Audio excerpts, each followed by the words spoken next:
Welcome to Life Hacks Beyond Convention with Dee and Sonia.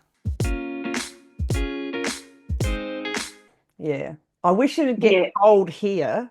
I've got 30 shirts I could wear. I've got two. I'm in shorts.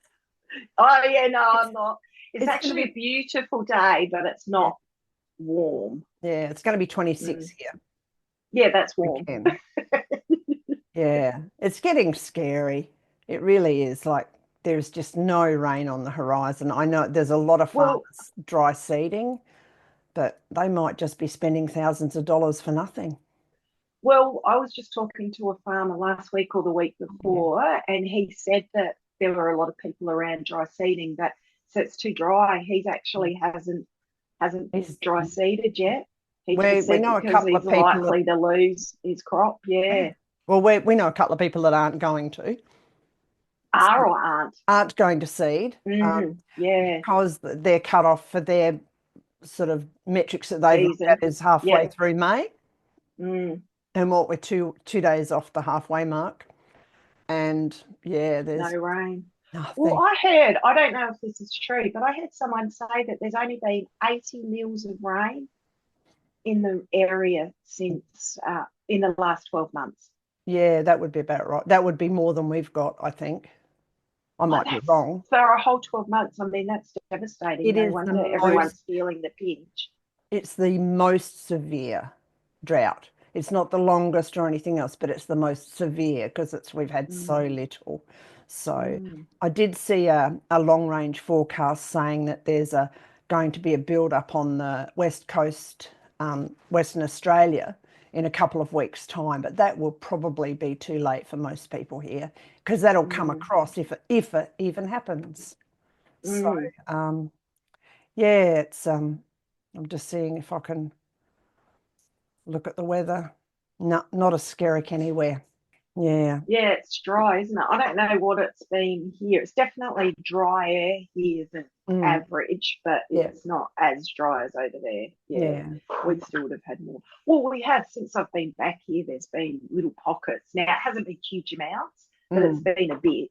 Yeah. Well, I think we've got 7 sheep on the property at the moment. So we're going to be disposing of 4. Eating 4 of them in the next couple of months, and that'll bring us right down, and then we'll only have 2 to worry about. And because was the hay, I just assumed it was for the horse, but it's for the sheep as well. Yes, I'm trying to source. Horses have got much more sensitive dietary needs, and so I'm trying to keep a couple of the good ones that we've got for her, and then so, and then try and source some lesser quality for the sheep that'll be cheaper. So I'm paying $15 a small bale for oat and hay. Yeah, it's crazy. And I've got some really big blocks of wheaten, like Deccan's commercial, for a few $100. So those coming. So yeah. Yeah, I know when we had a drought here and we had a horse that was so hard because she was a thoroughbred, so hard to keep weight on her. I don't have that problem. Kelly's a standard bred and eats hay faster than anybody else nearly. So I have to put a net on her bales so that I slow, like you have to do with dogs, slow feeders. So so I don't have to worry about that. She always looks fantastic when she's just fed on hay. She's just it's good, shiny and So, well, and then there'll be the flow-on effect, won't there? Because like we already are low on feed for the animals, but that'll flow on if people can't actually sow.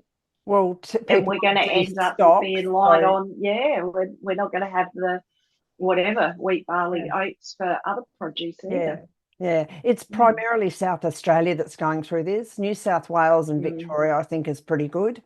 So we'll source it from there. And they are supporting South Australia. We're getting hay runs. The farmers are getting hay runs from there, which is really wonderful because we did a whole heap that way some years ago, but you have to be a registered farmer. So small people don't qualify to be able to get free receive it. Yeah, okay. Can't receive it. So, yeah.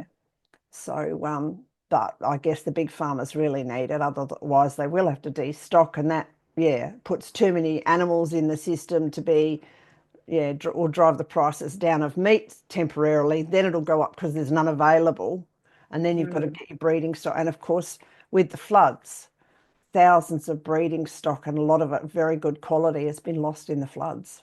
So you've got the floods in Queensland coming down here, and then drought here. Yeah. So it is a harsh country, isn't it, if you think about other countries? It is. Yeah, It's we very don't have harsh. tornadoes, but Yeah. yeah. Yeah, that's it. If it's not flood and drought, it's fire and who Yes. knows what else. Shark bites. Yes. Hit the subscribe button below if you want to follow life hacks beyond convention.